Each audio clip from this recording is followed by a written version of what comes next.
আসসালামু আলাইকুম। মাস্টার্স শেষ বর্ষের শিক্ষার্থীরা, তোমাদের স্বাগত জানাচ্ছি আজকের অনলাইন ক্লাসে। সাথে আছি আমি সালমা জাহান রূপালী, প্রভাষক, ইসলামের ইতিহাস ও সংস্কৃতি বিভাগ, সরকারি বাংলা কলেজ। তোমাদের সাথে আজকে আমার অনলাইনের প্রথম ক্লাস। আমি তোমাদেরকে যেই কোর্সটি পড়াবো সেটি হচ্ছে দক্ষিণ এশিয়ার মুসলমানদের ইতিহাস 1765 থেকে 1971 সাল পর্যন্ত। এই কোর্সের প্রথম অধ্যায়ের একটি গুরুত্বপূর্ণ টপিক ইস্ট ইন্ডিয়া কোম্পানির দেওয়ানি লাভ। আজকে আমরা এই বিষয়টা নিয়ে আলোচনা করব। আশা করছি ক্লাসটি করে তোমরা উপকৃত হবে। তো ইস্ট ইন্ডিয়া কোম্পানির পরিচয়টা আগে আমরা একটু জেনে নিই। আসলে ইস্ট ইন্ডিয়া কোম্পানিটা কি? ভারতবর্ষের ঐশ্বর্য এবং অগণিত ধনরত্ন বিভিন্ন বিদেশি আক্রমণকারীদের মতো ইউরোপীয় বণিকদেরও কিন্তু একটি লোলুপ দৃষ্টি আকর্ষণ করে। এই দেশে বাণিজ্য করতে আসা ইউরোপীয় জাতিগুলোর মধ্যে সর্বপ্রথম আসে পর্তুগিজরা। 1498 খ্রিস্টাব্দে পর্তুগিজ নাবিক ভাস্কো দা গামা ভারতের পশ্চিম উপকূলে অবস্থিত কালিকট বন্দরে উপস্থিত হন। পর্তুগিজদের আবিষ্কার করা বাণিজ্য পথ ধরেই কিন্তু ওলন্দাজ, দিনেমার, ইংরেজ, ফরাসি প্রভৃতি ইউরোপীয় জাতি ভারতবর্ষে বাণিজ্য করতে আসে। ইংরেজরা এই অঞ্চলে বাণিজ্য করার জন্য 1600 খ্রিস্টাব্দে একটি যৌথ কোম্পানি প্রতিষ্ঠিত করে।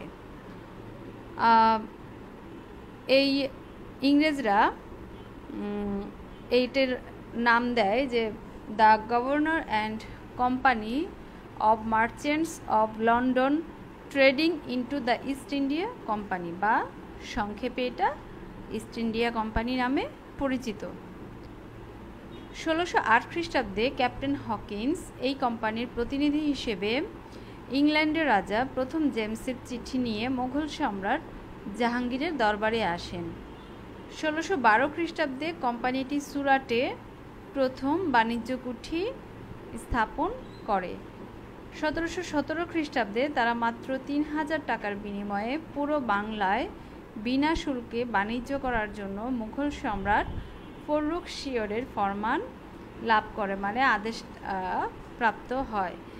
তবে নবাবী আমলে বাংলার নবাবরা তাদেরকে এই সুবিধা ভোগ করতে না দেওয়ায় তারা বাংলার রাজনৈতিক ক্ষমতা দখলের ষড়যন্ত্র শুরু করে। তাহলে তারা কিন্তু প্রথমে অর্থনৈতিক উদ্দেশ্যে কিন্তু ভারতবর্ষে আগমন করেছিল, কিন্তু পরবর্তীতে তারা যখন এই তাদের অর্থনৈতিক সুযোগ সুবিধা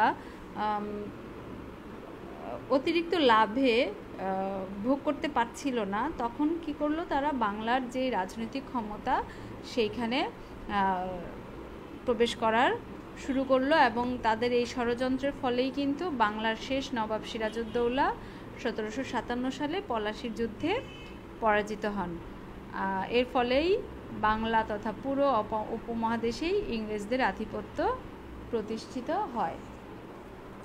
তাহলে এটা ইস্ট ইন্ডিয়া কোম্পানির পরিচয় মোটামুটি আমরা জানলাম।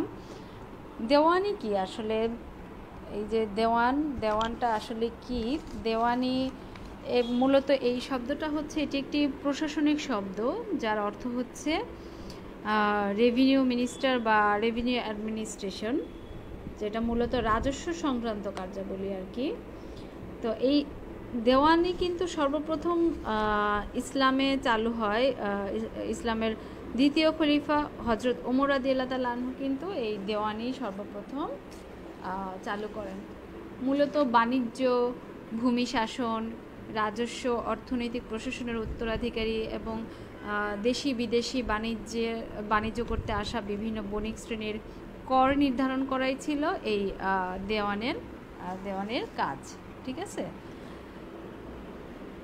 তো আমরা এখন পড়ব যে এই ইস্ট ইন্ডিয়া কোম্পানির দেওয়ানি লাভের পটভূমি কিভাবে এই যে বাংলার শেষ নবাবকে পরাজিত করে বাংলায় তারা তথা পুরো ভারতবর্ষে এই ইস্ট ইন্ডিয়া কোম্পানির দেওয়ানিটা লাভ করলো, সেটা আমরা এই পটভূমিটা, এটার পেছনে কি কি কারণ আছে সেটা আমরা দেখব। যে আসলে এই যে পলাশির যুদ্ধে নবাব সিরাজউদ্দৌলা এবং বক্সারের যুদ্ধে মীর কাসিম পরাজিত হওয়ার পরই ইংরেজদের গতিরোধ করার মতো শক্তি আর এদেশে ছিল না, সম্পূর্ণরূপে সেটা নিশ্চিহ্ন হয়ে যায়। এই ইংরেজরাই পরবর্তীতে তারা এসে বাংলার ভাগ্য নির্ধারণের হর্তাকর্তা হয়ে বসে। 1765 খ্রিস্টাব্দে বাংলা ও ভারতীয় উপমহাদেশে যে ইস্ট ইন্ডিয়া কোম্পানির লাভসহ দ্বৈত শাসন প্রবর্তন করে, এই পরবর্তীতেই এই দ্বৈত শাসনের পর থেকেই বাংলার শাসন ব্যবস্থায় ইংরেজদের সরাসরি হস্তক্ষেপ শুরু হয় এবং এই 1765 সালে ইস্ট ইন্ডিয়া কোম্পানি কর্তৃক বাংলা, বিহার, উড়িষ্যার দেওয়ানি লাভ, এটার পটভূমিটা এখন আমরা দেখি যে আসলে এই দেওয়ানি লাভের মাধ্যমেই কিন্তু বাংলার তথা পুরো ভারতবর্ষ, ভারতীয় উপমহাদেশের মানুষের উপর যে নানা ধরনের নির্যাতন, অত্যাচার ইংরেজদের, সেটা আমরা দেখতে পাই। প্রাথমিক অসুবিধা। আচ্ছা, ইংরেজরা যে আসলো, এই ইংরেজ বণিকদের আগমনের পূর্বে প্রাচ্যে পর্তুগিজ ওলন্দাজগণ ব্যবসা বাণিজ্যের ক্ষেত্রে অভাবনীয় উন্নতি সাধন করছিল। যেহেতু ইংরেজদের আগে পর্তুগিজরা এখানে এসে ব্যবসা বাণিজ্য করছিল, এই জন্য ইংরেজদেরকে অন্যান্য ইউরোপীয় বণিক গোষ্ঠীর সাথে বিভিন্ন সংঘর্ষে লিপ্ত হতে হয়েছে। 1608 খ্রিস্টাব্দে সর্বপ্রথম ইংরেজগণ ভারতে বাণিজ্য কুঠি নির্মাণের উদ্যোগ গ্রহণ করলে পর্তুগিজদের সাথে ইংরেজ বণিকদের বিরোধ হয়। ইস্ট ইন্ডিয়া কোম্পানি গঠন, যেটা আমি পরিচয়ের মধ্যেই অনেকটা বলে দিয়েছি, যে ইস্ট ইন্ডিয়া কোম্পানির পরিচয়ের মধ্যেই টিউডার বংশের শেষের দিকে সমাপান্তে উদীয়মান বণিক সমাজ বুঝতে পারে যে দেশের সরকারের পৃষ্ঠপোষকতা ছাড়া বৈদেশিক বাণিজ্যে সফলতা অর্জন করা সম্ভব নয়। তাই প্রাচ্য বাণিজ্যে যোগদানের বিষয়টি ব্রিটিশ পার্লামেন্টে বারবার উত্থাপিত হলে রানী এলিজাবেথ 1600 খ্রিস্টাব্দে তাদের 15 বছরের জন্য প্রাচ্য বাণিজ্যে একচেটিয়া অধিকার সম্বলিত একটি সনদপত্র দান করেন। এই নবগঠিত কোম্পানি ইস্ট ইন্ডিয়া কোম্পানি নামে পরিচিত হয় এবং প্রথম কয়েক বছর এই কোম্পানি মূলত পৃথক পৃথক মশলা ব্যবসার জন্য কয়েকটা জাহাজ সুমাত্রা, মালাক্কা ও জাভা দ্বীপে প্রেরণ করে। প্রথমত তাদের এই ব্যবসাটা ছিল মূলত মশলার ব্যবসার জন্য তারা বিখ্যাত ছিল। আচ্ছা, এই যে ইস্ট ইন্ডিয়া কোম্পানি গঠন হলো, পরবর্তীতে দেওয়ানি লাভ, কিভাবে দেওয়ানি লাভ করলো? 1765 সালের 12ই আগস্ট দিল্লির সম্রাট শাহ আলমের নিকট হতে east India company Bangla, Bihar ও উড়িষ্যার দেওয়ানি পদ লাভ করে। সম্রাটের প্রতিনিধিরূপেই কিন্তু দুই ধরনের ক্ষমতা তারা ভোগ করতেন, অর্থাৎ একটা দেওয়ানি অর্থাৎ রাজস্ব শাসনের ক্ষমতা, আর একটা হচ্ছে ফৌজদারি। ফৌজদারিটা হচ্ছে সামরিক ও আইন শৃঙ্খলা বজায় রাখার ক্ষমতা। সুবা বাংলার প্রথম ক্ষমতা, প্রথম যে ইয়েটা অর্থাৎ দেওয়ানি, সেটা কোম্পানিকে অর্পণ করা হয়, তবে কোনো কোনো শর্তে এই ক্ষমতা, ফৌজদারি ক্ষমতাও কিন্তু তাদেরকে হস্তান্তর করা হয়। দেওয়ানি প্রার্থনা।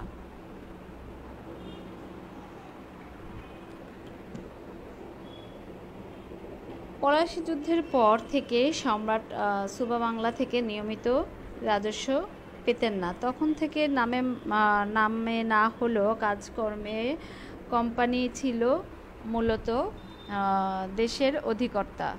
তারা কাগজে কলমে অধিপতি না হলেও সম্রাটরা মূলত একটা সময় এসে এই ইংরেজদের হাতের খেলার পুতুল তারা পরিণত হয়। মূলত তাদের নির্দেশেই শাসকবর্গ কাজ করে যাচ্ছিল। সুবা বাংলার আবার দিল্লির শাসনে আসবে, আবার আগের মত বিনিময় করে রাজস্ব দিল্লিতে প্রেরণ করা হবে, এই আশা সম্রাট প্রায় ছেড়েই দিয়েছিলেন। এই অবস্থায় রবার্ট ক্লাইভ সম্রাটের নিকট হাজির হয়ে সন্তোষজনক উপঢৌকন দিয়ে নিয়মিত নির্ধারিত রাজস্ব প্রেরণের বিনিময়ে বাংলা, বিহার ও উড়িষ্যার দেওয়ানি তারা প্রার্থনা করে। এই পরবর্তীতে দ্বৈত শাসনটা এই মুঘল সম্রাট যে শাহ আলম উনি কি করলেন, অদূর ভবিষ্যতের কথা না ভেবে সাদরে এই যে ইংরেজদের এই দেওয়ানি সনদ সেটা তিনি দান করে দেন। তাকে শর্ত দেওয়া হলো বাংলা, বিহার ও উড়িষ্যার রাজস্ব আয় থেকে কোম্পানি সম্রাটকে বাৎসরিক 26 লক্ষ টাকা দিতে হবে, আর নবাবকে দিতে হবে বাৎসরিক 53 লক্ষ টাকা। নবাব ওই 53 লক্ষ টাকা দিয়ে নিজামত শাসন পরিচালনা করবেন। দেওয়ানি ও ফৌজদারি শাসনের এই দ্বিধা বিভক্তি সাধারণভাবে দ্বৈত শাসন নামে পরিচিত ছিল। তোমাদের আমি বলেছি যে দেওয়ানিটা কিন্তু রাজস্ব সংক্রান্ত, আর তোমরা খেয়াল তাহলে দেওয়ানিটা হচ্ছে রাজস্ব সংক্রান্ত ক্ষমতা এবং ফৌজদারিটা হচ্ছে আইন শৃঙ্খলা ও নিরাপত্তা সংক্রান্ত, রক্ষা করা সংক্রান্ত যে ক্ষমতা। এই যে দেওয়ানি ও ফৌজদারি শাসনের এই দ্বিধা বিভক্তি সাধারণভাবে এটাই দ্বৈত শাসন নামে পরিচিত। এই যে দ্বৈত শাসন, এটার অর্থ হলো কি, দুইজনের শাসন। এই ব্যবস্থায় নিজামতি বা বাংলার আইন শৃঙ্খলা রক্ষা, ফৌজদারি বিচার, শান্তি রক্ষা, দৈনন্দিন প্রশাসন পরিচালনার দায়িত্ব ছিল বাংলার নবাবের হাতে। অন্যদিকে বাংলার রাজস্ব আদায়, দেওয়ানি সংক্রান্ত বিচার, জমি জায়গার বিবাদ সম্পর্কিত বিচার কোম্পানির ওপর ন্যস্ত করা হয়। অর্থাৎ বাংলা শাসনের দায়িত্ব দুটি পৃথক সংস্থার হাতে চলে যাওয়াই হচ্ছে দ্বৈত শাসন। তবে একটু গভীরভাবে পর্যবেক্ষণ করলে দেখা যায় যে দ্বৈত শাসন ব্যবস্থা ছিল এটা একটি সাংবিধানিক মুখোশ। প্রকৃতপক্ষে পূর্ণ ক্ষমতায় কিন্তু চলে যায় ব্রিটিশ ইস্ট ইন্ডিয়া কোম্পানির হাতে। কারণ কোম্পানি দেওয়ানি পেলেও নিজ হাতে রাজস্ব আদায়ের দায়িত্ব না রেখে নায়েবে নাজিম রেজা খানের হাতে সেটা ছেড়ে দেয়। অন্যদিকে নবাবের কাগজে কলমের এই যে নিজামতি দায়িত্ব থাকলেও হাতে কলমে তা নায়েবে নাজিম রেজা খানের হাতে চলে যায়। এই রেজা খানই ছিলেন কোম্পানির অনুগত কর্মকর্তা বা সেবাদাস। কাজেই মূলত ক্ষমতা ছিল কোম্পানির হাতেই। তাহলে এই যে দ্বৈত শাসন ব্যবস্থাটা এটার কিন্তু অনেক এই যে বাংলার বিশেষ করে রাজনৈতিক ক্ষেত্রে এর প্রভাব অনেক সুদূর প্রসারী ছিল। বিশেষ করে এই যে এর ফলে কি নবাবের হাতে কোনো ক্ষমতাই ছিল না, অর্থের জন্য নবাবকে কোম্পানির দিকে তাকিয়ে থাকতে হতো। অন্যদিকে কোম্পানির হাতে প্রচুর টাকা ছিল, কিন্তু কোম্পানির স্বার্থপর কর্মচারীরা প্রয়োজনীয় দায়িত্ব পালন থেকে যথারীতি বিরত থাকায় সাধারণ মানুষ তাদের অধিকার থেকে বঞ্চিত হতো। পরবর্তীতে যে একটি তাদের এই দেওয়ানি লাভের একটি গুরুত্বপূর্ণ হচ্ছে ফররুখ শিয়রের ফরমান, মানে আদেশ, যে কোম্পানির আধিপত্য বিস্তারের পরবর্তী যে গুরুত্বপূর্ণ ধাপ সেটা হচ্ছে ফররুখ শিয়রের নিকট থেকে ফরমান লাভ করা। 1715 খ্রিস্টাব্দে কলকাতা থেকে ইংরেজ দূত সুরমান মোগল সম্রাট ফররুখ শিয়রের দরবারে উপস্থিত হয়ে মোগল সাম্রাজ্যে বাণিজ্যিক সুযোগ সুবিধা গ্রহণের চেষ্টা করেন।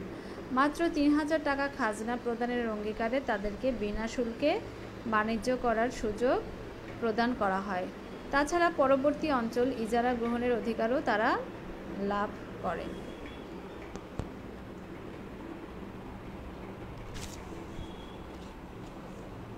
এই যে কোম্পানির দেওয়ানি লাভ পরবর্তীতে এই বিভিন্ন ধাপ পেরিয়ে যে ফাইনালি তারা যে কোম্পানির পুরো যে দেওয়ানটা বাংলা, বিহার, উড়িষ্যার যে পুরো দেওয়ান দেওয়ানটাল বা রাজস্ব সংক্রান্ত যে সকল সমস্ত ক্ষমতাতে তারা নিয়ে নিল, এইটার ফলে কোম্পানির যে দেওয়ানি লাভের যে ফলাফল সেটা আমরা একটু দেখি যে এর ফলে কি হলো।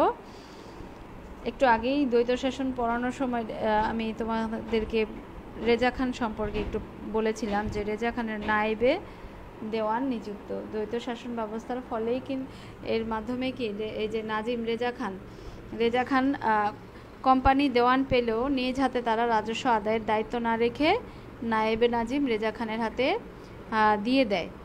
আবার অন্যদিকে কিন্তু এই যে নবাবের কাগজে কলমে নিজামতের দায়িত্ব থাকলেও হাতে কলমে সেটা নায়েবে নাজিম রেজা খানের হাতে চলে যায়। ফলে বলা যায় সমস্ত ক্ষমতাই এই মূলত কোম্পানির হাতেই ছিল, কেননা রেজা খান ছিল কোম্পানির অনুগত কর্মকর্তা বা সেবাদাস। এই জন্যই কিন্তু এই রেজা খানকে লর্ড ক্লাইভ উনি নায়েবে নাজিম হিসেবে নিযুক্ত করেন। কোম্পানির কর্মচারীদের দুর্নীতি পরবর্তীতে দেখি যে 1667 সালে ক্লাইভ দেশে ফিরে রেজা খান ক্রমশই নানা অসুবিধা ও বাধা বিপত্তির সম্মুখীন হন। কোম্পানির বিভিন্ন কর্মচারী এবং গোমস্তাদের লুণ্ঠন নীতির ফলে ধীরে ধীরে দেশের দুরবস্থা দ্রুত বৃদ্ধি পেতে থাকে।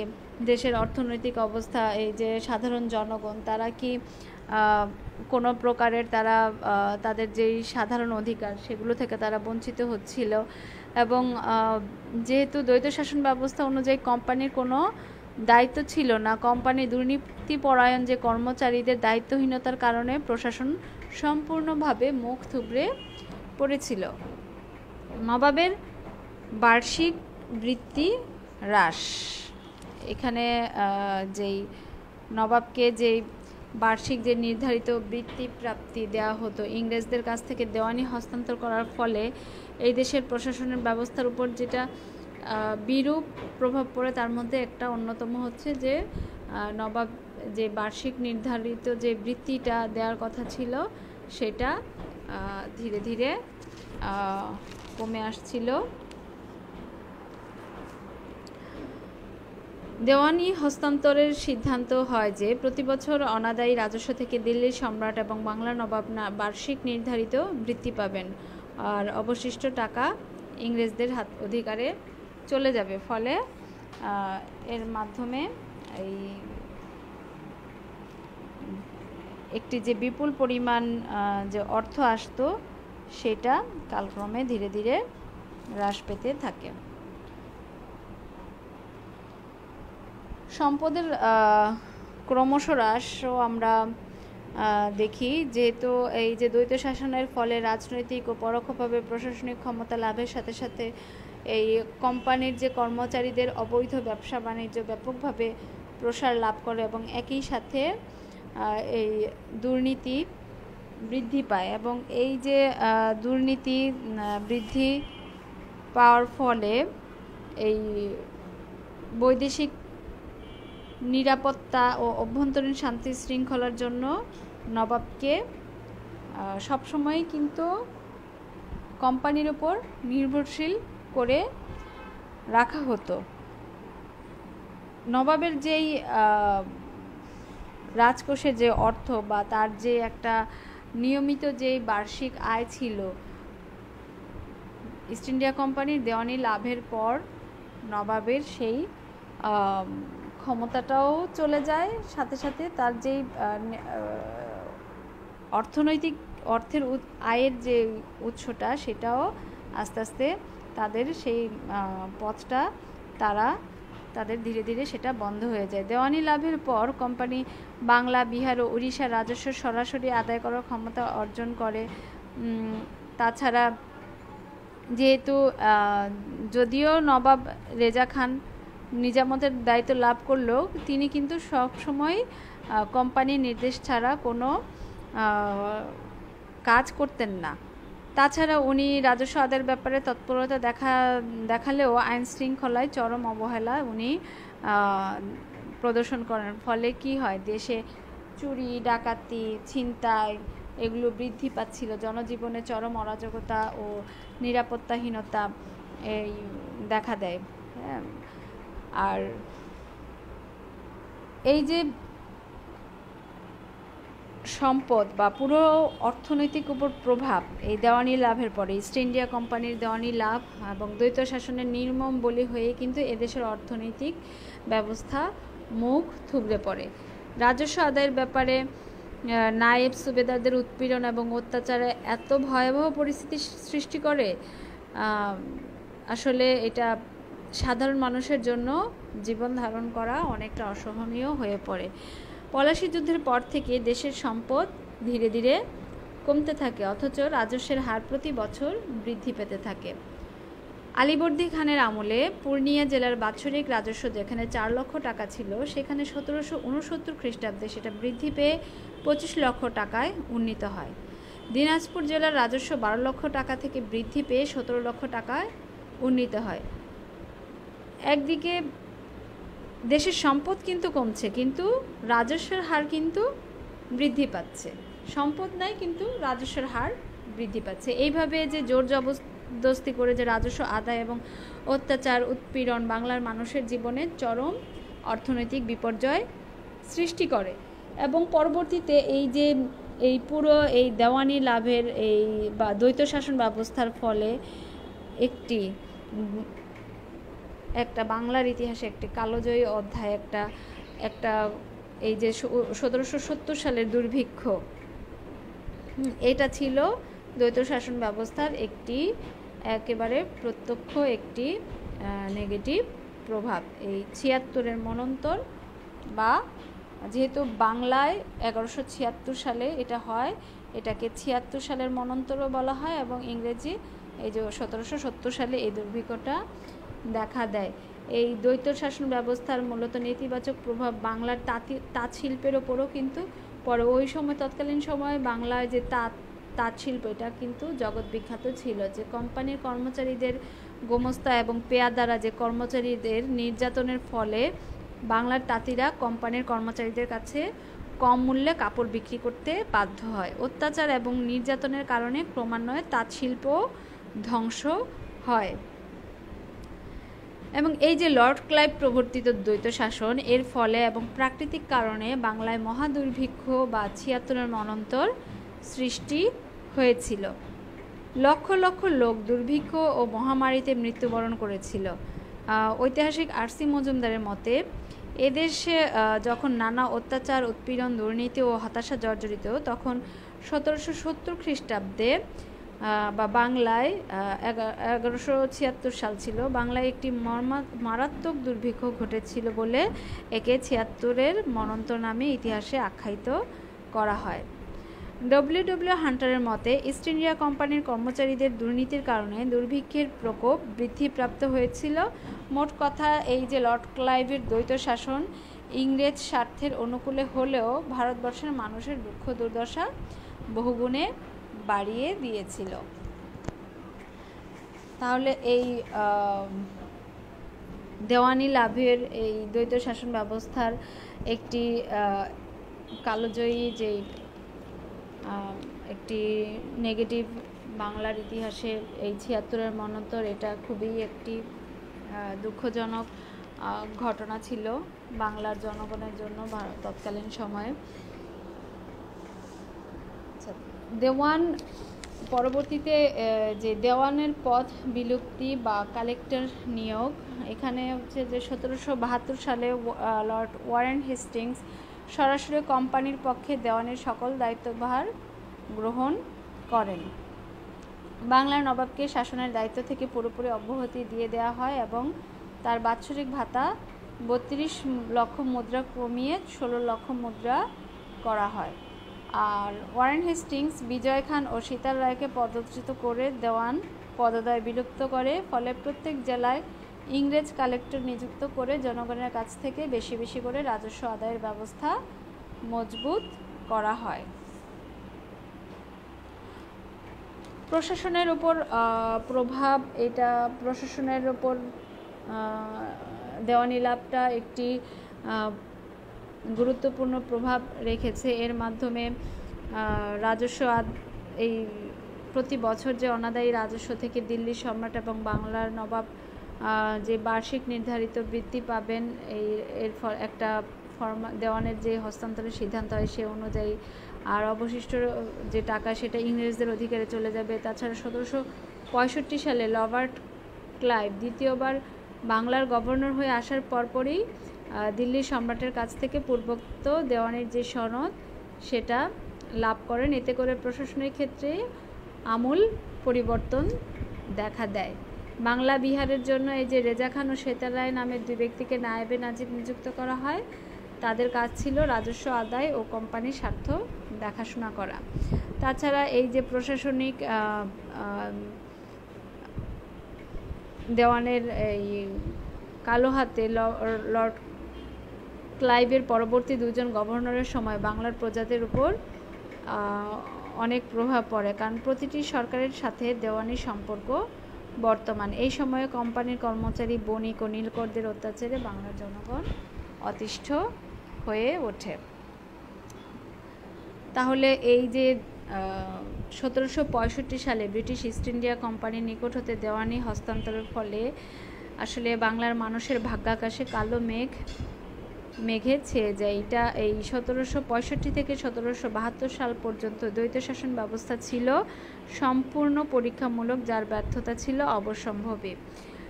হেস্টিংস ব্রিটিশ শাসনের প্রবর্তন এবং সেই ভিত্তির ওপর অবকাঠামো নির্মাণ করে যে লর্ড কর্নওয়ালিস এই ব্রিটিশ একটা উপনিবেশ রাষ্ট্র প্রতিষ্ঠিত হয়, যা এদেশের অর্থনৈতিক ও প্রশাসনের উপর ব্যাপক প্রভাব বিস্তার করে। তাহলে এই যে ইস্ট ইন্ডিয়া কোম্পানি, আমরা আজকে ক্লাসে ইস্ট ইন্ডিয়া কোম্পানি কি, ইস্ট ইন্ডিয়া কোম্পানির যে দেওয়ানি লাভ, এটার পটভূমি সম্পর্কে তোমাদেরকে কিছুটা ধারণা দেওয়ার চেষ্টা করেছি। আশা করছি তোমরা ক্লাসটি মনোযোগ সহকারে শুনবে এবং এটার উপর নোটস তৈরি করবে। তো আজকের মতো এখানেই আমি ক্লাস শেষ করছি। আগামী ক্লাসে একটি নতুন টপিক নিয়ে তোমাদের সাথে আলোচনা করতে আসবো। তোমরা সকলেই ভালো থেকো, সুস্থ থেকো। আল্লাহ হাফিজ।